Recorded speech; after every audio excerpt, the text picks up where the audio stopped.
जय मेरे देश महान, जय जय मेरे देश महान। आज इस अवसर पर पूज्य महंत परशुराम गिरी जी महाराज कन्नाना से एक संदेश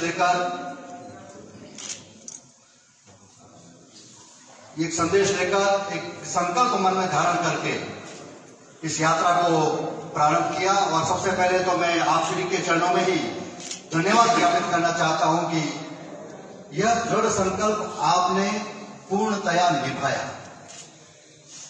कैसे क्या कह रहा हूं, निभाना तो था ही, लेकिन कई बार विचार आता है कि यात्रा चलेगी, पैदल चलेंगे, वाहन में चलेंगे, कितनी लंबी होगी। 6 दिन में लगभग 150 किलोमीटर की यात्रा, 25 से 30 किलोमीटर प्रतिदिन पैदल चलकर। और आप तो विचरण तो करते ही है, साधु संतों का काम ही विचरण करना है, लेकिन लगातार अनवरत 6 दिन तक 150 किलोमीटर की यात्रा पूर्ण करके आप आज यहाँ पर आपकी उपस्थिति में एक संदेश देने के लिए यह आयोजन किया गया है। 17 नवंबर को कन्नाना से माजीवाड़ा, 18 को माजीवाड़ा से तिलवाड़ा, 19 को तिलवाड़ा से बालोतरा, 20 को बालोतरा से कुड़ी और कल कुड़ी से कल्याणपुर रात्रि में, और आज इस पवित्र धाम पर इस यात्रा का यह शुभ संदेश देने के लिए कार्यक्रम किया गया है। मैं अधिक समय न लेते हुए इस यात्रा के संस्मरण की 2-1 बातें जो आप सबको बतानी चाहिए। हालांकि ये तो यात्रा का जो संस्मरण है और इसका अनुभव है वो हम सब लोग मंत्र श्री से सुनेंगे तो हमें अच्छा लगेगा। लेकिन जब ये यात्रा पवित्र धाम नाकोड़ा पहुंची तो देखो, जब ऊपर वाला भी सहयोग करता है धार्मिक कार्य में, हम जिसको कहते हैं ये ईश्वरीय कार्य है, किसी का व्यक्तिगत कार्य नहीं है, तो नाकोड़ा धाम में प्रवेश करने पर मुख्य द्वार पर एक, हम तो कह सकते हैं कि वो क्या जानता है, प्राणी कुत्ता क्या जानता है, लेकिन वो दौड़ता हुआ मुख्य द्वार पर आया। अब आप लीला देखिए, संतों की लीला देखिए, भगवत कृपा देखिए। वो दौड़ता हुआ आया और महाराज श्री ने उसका स्वागत किया, तिलक किया। और पता नहीं कोई मन की बात होती आपस में, वृद्ध लोगों की बात बड़ी जल्दी होती। और उस यात्रा के बाद बहुत शाम निरंतर यात्रा के साथ चला, कुड़ी तक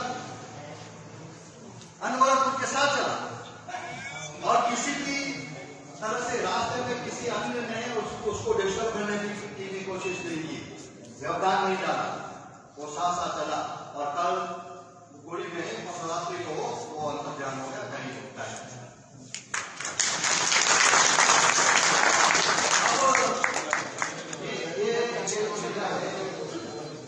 सामान्य हम सब लोगों के इसको जानने समझ में कम आती है, लेकिन कोई तो दैविक शक्ति है जो इस दैविक कार्य को, ईश्वरीय कार्य को पूरा होते हुए देखना चाहते हैं हम सब लोग। इसीलिए तो केवल भारत माता की जय, धर्म की जय हो कहने के लिए यहाँ पर एकत्रित हुए। और दूसरा उदाहरण, बालोतरा नगरी में पूज्य श्री का 22 स्थानों पर स्वागत हुआ। एक अलग आबाल, वृद्ध, स्त्री, पुरुष जहाँ गए वहां सब बहुत धमाके के साथ में स्वागत किया। और वहां जिनको ये यात्रा नागरण धाम पहुंच चुकी है। पूरा प्रांगण खचाखच भरा है, साधु संत हैं। काशीश्वर के वरिष्ठ प्रचारक नंदलाल जी बाबा जी का बौद्धिक होगा। दूर दराज से ग्रामीण युवा बच्चे मातृशक्ति यहाँ का बौद्धिक सुनने आए हैं।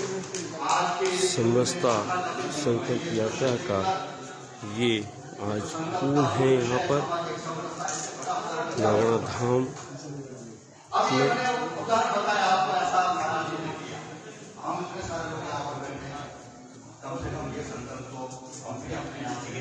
पूरा हॉल देखिए आप,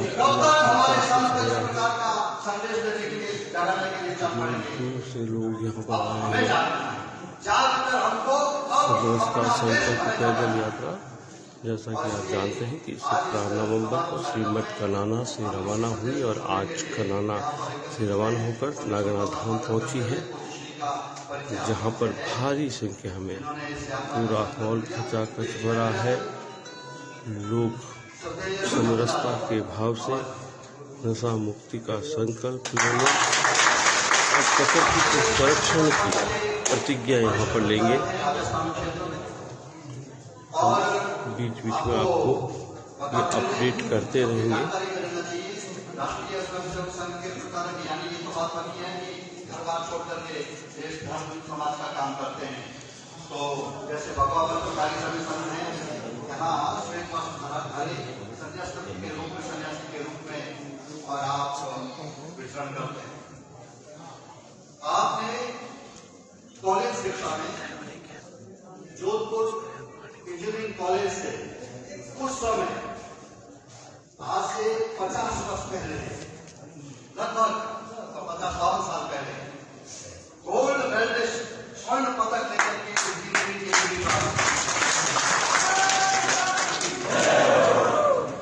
अब सब लोग जानते हैं कि इंजीनियरिंग कॉलेज में गोल्ड मेडलिस्ट का मतलब क्या होता है। और मैं जब बाबा जी के बारे में आया तो मुझे ध्यान आया कि माइनिंग में आपने इंजीनियरिंग किया और खोद करके समाज की बुराइयों को और उनके समाधान के लिए नित्य गीतों की रचना करने लगे, भावपूर्ण गीतों की रचना करने लगे। और दोस्तों, सैकड़ों गीतों की रचना गीत आपने लिखे हैं और आपने उनकी राग बनाई है और आपने गाए। इसलिए सब लोग आज प्रेम से बाबा जी जहां हैं वहां भजन तो हो गए होगा। माँ भारती का भजन, कृष्ण भक्ति का भजन, देशभक्ति की भजन और विशेष रूप से कुटुंब प्रबोधन, समाज में परिवार जागरण, ये आपके जिम्मे काम रहा है और इसी में आप अनवरत लगे हैं। और इस प्रकार से ऐसे श्रेष्ठ पुरुष का हम सब लोग एक बार जोरदार तालियां बजा करके स्वागत करते हैं।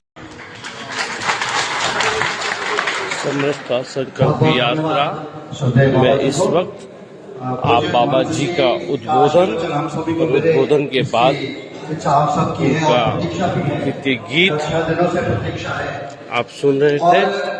इस शुभ यात्रा का शुभ संकल्प अगर 2-3 वाक्यों में मैं आपसे कहूं, हमारे महापुरुषों ने और साधु संतों ने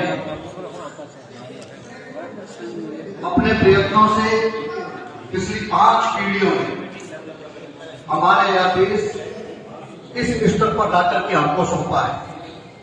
और आज आजादी के 75 वर्षों में ऐसा दृश्य हम देख रहे हैं कि भारत के अंदर और भारत के बाहर विश्व गगन पर भारत माता की जय जयकार हो रही है। ये दृश्य 75 वर्षों के बाद अब हमको देखने को मिल रहे हैं। और मित्रों, ये केवल यात्रा करने के लिए यात्रा नहीं थी। क्या हम अगले 25 वर्ष तक, 2047 तक, ये जो पीढ़ी है हमारे पास में, उन्होंने 5 पीढ़ी तक, 4 पीढ़ी तक काम करके ये देश हमें सौंपा है, तो क्या 25 वर्षों बाद एक ऐसा शानदार देश, विश्व गुरु भारत देश, सशक्त भारत देश, आत्मनिर्भर भारत देश, सभी दोषों से मुक्त भारत देश, नशा मुक्त, राष्ट्र भक्ति युक्त ऐसा नौजवानों का देश सौंप करके जाना चाहते हैं ना? तो ये कैसे होगा? आज हम सबको यहाँ संकल्प लेना होगा कि अपने अपने स्थान पर, अपने अपने गांव में हम कोई न कोई इस प्रकार का काम करेंगे कि अपना गांव स्वर्ग बन जाए। शुरुआत हमको करनी पड़ेगी, भेदभाव छोड़ना होगा। ये बहुत सारे मित्र यहाँ नवयुवक बैठे, नौजवान बैठे, अभी भी मोबाइल चला रहे। बाबा जी ने कहा है ये मशीन है। मैं आपसे एक प्रार्थना करता हूं, क्योंकि मैं जहां जाता हूं एक बात को कहता हूं और मैं अपने जीवन में उसको लागू करता हूं। क्या हम सोने से पहले 1 घंटा पहले इंटरनेट का यूज नहीं करेंगे? इतनी बात तो कर सकते हैं। क्या वो करते करते ही सोएंगे? और उठने के बाद 1 घंटा तक नहीं करेंगे, इतना तो कर सकते हैं कि उठते ही प्रभाते कर दर्शनम, हाथ जोड़ करके पहले ऐसा दर्शन करते थे, अभी तो उठाते ही मोबाइल दर्शनम, इतना तो कर सकते हैं। और कोई ज्यादा भी कर सकता है तो सप्ताह में मंगलवार चुन लो, मंगलवार को इंटरनेट का यूज नहीं करेंगे, बात करेंगे केवल। मेरे मंगलवार को डिजिटल उपवास है, डिजिटल उपवास। मित्रों, नशा छोड़ो, समाज को जोड़ो, देश जुड़ जाएगा। और इसलिए इस युवा पीढ़ी का अगले 25 वर्षों तक, और जितने भी वृद्धजन पिता तुल्य साफा पहने हुए ये गांव के, समाज के, जातियों के ये अनुभवी लोग हैं, अनुभवी लोग अपनी चौपाल पर बैठकर इस संदेश को, यात्रा को आप अपने गांव तक, इस यात्रा को अब ले जाएं, विचार को अपने गांव तक ले जाएं। बहुत बहुत आपका धन्यवाद। अब